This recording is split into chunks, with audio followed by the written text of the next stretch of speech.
ಏನೇ ನಾವು ಪಕ್ಷಗಳು ರಾಜಕೀಯ ಪಕ್ಷಗಳಿದ್ರು ಎಲ್ಲಾ ರಾಜಕೀಯ ಪಕ್ಷಗಳು ಇರುವಂತದ್ದು ದೇಶಕ್ಕಾಗಿ. ದೇಶ ಮೊದಲು ಅನ್ನುವಂತ ಭಾವನೆ ಮತ್ತು ಸಂಕಲ್ಪ ಮತ್ತು ಆಲೋಚನೆಗಳು ಪ್ರತಿಯೊಂದು ರಾಜಕೀಯ ಪಕ್ಷಗಳು, ವಿಶೇಷವಾಗಿ ರಾಷ್ಟ್ರೀಯ ಪಕ್ಷಗಳು ಇವತ್ತು ಈ ದಿಕ್ಕಲ್ಲಿ ತಮ್ಮ ನಿಲುವು ಇರಬೇಕು. ಇಲ್ಲೆಲ್ಲ ಒಂದ್ ಕಡೆ ಬೇಜವಾಬ್ದಾರಿತನದಿಂದ ಹಗುರವಾಗಿ ಈ ರಾಜ್ಯದ ಮುಖ್ಯಮಂತ್ರಿಗಳು ಮತ್ತು ಕಾಂಗ್ರೆಸ್ಸಿನ ಪ್ರತಿಪಕ್ಷದ ನಾಯಕರು, ಪಾರ್ಲಿಮೆಂಟ್ ಅಲ್ಲಿ ಪ್ರತಿಪಕ್ಷದ ನಾಯಕರಾಗಿರುವಂತ ರಾಹುಲ್ ಗಾಂಧಿ ಆಗ್ಲಿ, ನಮ್ಮ ರಾಜ್ಯದಲ್ಲಿ ಮುಖ್ಯಮಂತ್ರಿಗಳಾಗ್ಲಿ, ಇತರ ಕಾಂಗ್ರೆಸ್ ಪಕ್ಷದ ಎಲ್ಲ ವರಿಷ್ಠರುಗಳು ಏನು ದೇಶದಲ್ಲಿ ಉತ್ಪಾದನೆ ಆಗುತ್ತಾ, ಪೆಟ್ರೋಲು ಡೀಸೆಲ್ ದೇಶದಲ್ಲಿ ಉತ್ಪಾದನೆ ಆಗುತ್ತಾ, ಬಂಗಾರ ದೇಶದಲ್ಲಿ ಉತ್ಪಾದನೆ ಆಗುತ್ತಾ, ಇದೆಲ್ಲ ಆಮದು ಆಗುವಂಥದ್ದು. ಈ ಆಮದು ಆಗುವಂತ ವಸ್ತುಗಳು ಯಾವ ರೀತಿ ಬೆಲೆ ಏರಿಕೆ ಆಗ್ತಿದೆ, ಯಾವ ರೀತಿ ಕೊರತೆ ಇದೆ ಅನ್ನುವಂಥದ್ದನ್ನ, ಮತ್ತು ಕೊರತೆ ಇರುವಂತ ದರಗಳು, ಇನ್ಫ್ಲೇಷನ್ ಮತ್ತು ಕೊರತೆ ಇರುವಂತದ್ದು ನಮ್ಮ ದೇಶದಲ್ಲಿ ಉತ್ಪಾದನೆ ಆಗಿದ್ರೆ ಅದು ಬೇರೆ ಮಾತು.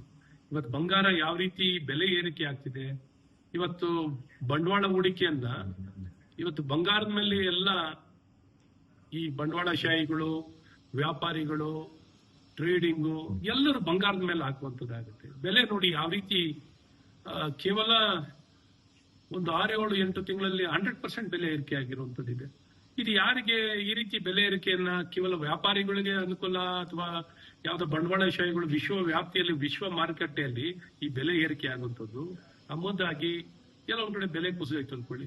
ಈ ಆಯಿಲ್ ಕ್ರೈಸಿಸ್ ಕಮ್ಮಿ ಆದಾಗೆ ಬೆಲೆ ಕುಸಿಯಿತು ಅನ್ಕೊಳ್ಳಿ. ಈ ರೀತಿ ಬಂಗಾರದ ಅಭಾವವನ್ನ, ಕೃತಕ ಅಭಾವಗಳನ್ನ ಸೃಷ್ಟಿ ಮಾಡಿ ಏರಿಕೆ ಆಗ್ತಿರುವಂತದ್ದು ಮತ್ತು ನಮ್ಮ ಫಾರಿನ್ ಎಕ್ಸ್ಚೇಂಜ್ ಅನ್ನ ಕಳ್ಕೊಳ್ತಿರೋಂಥದ್ದು. ಫಾರಿನ್ ಎಕ್ಸ್ಚೇಂಜ್ ಬಹಳ ಮುಖ್ಯ. ನಮ್ಮ ಇಂಪೋರ್ಟ್ ಎಕ್ಸ್ಪೋರ್ಟ್ ತಾಳೆ ಆಗ್ಬೇಕು. ಎಕ್ಸ್ಪೋರ್ಟ್ ಆಗುವಂಥದ್ದು ಇವತ್ತು ಇಂಪೋರ್ಟ್ ಆಗ್ತಿರುವಂತ ಈ ಬೆಲೆಗಳು 2 ಪಟ್ಟು ಜಾಸ್ತಿ, 3 ಪಟ್ಟು ಜಾಸ್ತಿ ಆಗ್ತಿದ್ದಾಗ ದೇಶಕ್ಕೆ ಮಾರಕವಾಗಿರುತ್ತೆ. ಹಾಗಾಗಿ ಜವಾಬ್ದಾರಿತವಾದಂತ ಸ್ಥಾನದಲ್ಲಿದ್ದ ನಮ್ಮ ಪ್ರಧಾನಮಂತ್ರಿಗಳು ಈ ಕರೆಯನ್ನ ಕೊಟ್ಟಿದ್ದಾರೆ. ಈ ಕರೆಗೆ ಹೋಗ್ಬಿಡ್ಬೇಕಿತ್ತು, ಸಹಕಾರ ಕೊಡ್ಬೇಕಿತ್ತು. ಈ ದಿಕ್ಕಿನಲ್ಲಿ ಪ್ರತಿಪಕ್ಷಗಳು ಸಹ ಸ್ಪಂದಿಸುವಂತ ಕೆಲಸ ಆಗ್ಬೇಕಿತ್ತು. ಅದು ಬಿಟ್ಟು ಅದ್ರ ವಿರುದ್ಧವಾಗಿ ಹೇಳಿಕೆಯನ್ನ ಬೇಜವಾಬ್ದಾರಿತನದಿಂದ ಇವ್ರ ರಾಜಕೀಯ ಅನುಭವಗಳು, ತಿಳುವಳಿಕೆ ಅಥವಾ ಅವರ ಸ್ಥಾನಮಾನಕಾರ ಹೋಗ್ಲಿ, ಅವರು ಎಷ್ಟೇ ಅವರ ಆಲೋಚನೆ ಮಟ್ಟ ಕಮ್ಮಿದ್ರು ಅಟ್ಲೀಸ್ಟ್ ಅವ್ರು ತಗೊಂಡಿರುವಂತ ಜವಾಬ್ದಾರಿತವಾಗಿ ಮಾತಾಡ್ಬೇಕು. ಮುಖ್ಯಮಂತ್ರಿ ಜವಾಬ್ದಾರಿತವಾಗಿ ಮಾತಾಡ್ಬೇಕು. ಒಬ್ಬ ಪ್ರತಿಪಕ್ಷ, ದೇಶದ ಪಾರ್ಲಿಮೆಂಟ್ ನಲ್ಲಿರುವಂತ ಪ್ರತಿಪಕ್ಷದ ಸ್ಥಾನದಲ್ಲಿರುವಂತವ್ರು ಜವಾಬ್ದಾರಿತವಾಗಿ ಮಾತಾಡ್ಬೇಕಿತ್ತು. ಇದು ಬಿಟ್ಟು ಈ ಮುಂಚೆ ಇಂದಿರಾ ಗಾಂಧಿ ಅವರು ನೋಡಿ 67ರಲ್ಲಿ ಕರೆ ಕೊಟ್ಟಿಲ್ವಾ? 67ರಲ್ಲಿ ಇಂದಿರಾ ಗಾಂಧಿ ಅವರು ಜೂನ್ 6ನೇ ತಾರೀಕು 1967ರಲ್ಲಿ ಅವರು ಗೋಲ್ಡ್ ಅನ್ನ ಇಂಪೋರ್ಟ್ ಮಾಡೋಂಥದ್ದನ್ನ, ಗೋಲ್ಡ್ ಅನ್ನ ಕೊಂಡ್ಕೋಬೇಡಿ ಅಂತ ಇಡೀ ರಾಷ್ಟ್ರದ ಜನಗೆ ಕರೆ ಕೊಡುವಂಥದ್ದು. ಅವ್ರು ನೇರವಾಗಿ ನಿರ್ಬಂಧನೆ ಹಾಕ್ಬಿಡ್ತಾರೆ.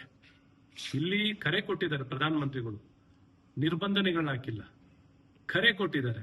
ಆದ್ರೆ ಇಂದಿರಾ ಗಾಂಧಿ ಅವರು ನೇರವಾಗಿ ನಿರ್ಬಂಧನೆ ಹಾಕ್ತಾರೆ. ಕರೆಯ ಜೊತೆಯಲ್ಲಿ 1967 ಜೂನ್ 6ನೇ ತಾರೀಕು ಪತ್ರಿಕೆಯಲ್ಲಿರುವಂತದ್ದು, ಕರೆ ಅವ್ರು ಕೊಟ್ಟಿರುವಂತದ್ದು.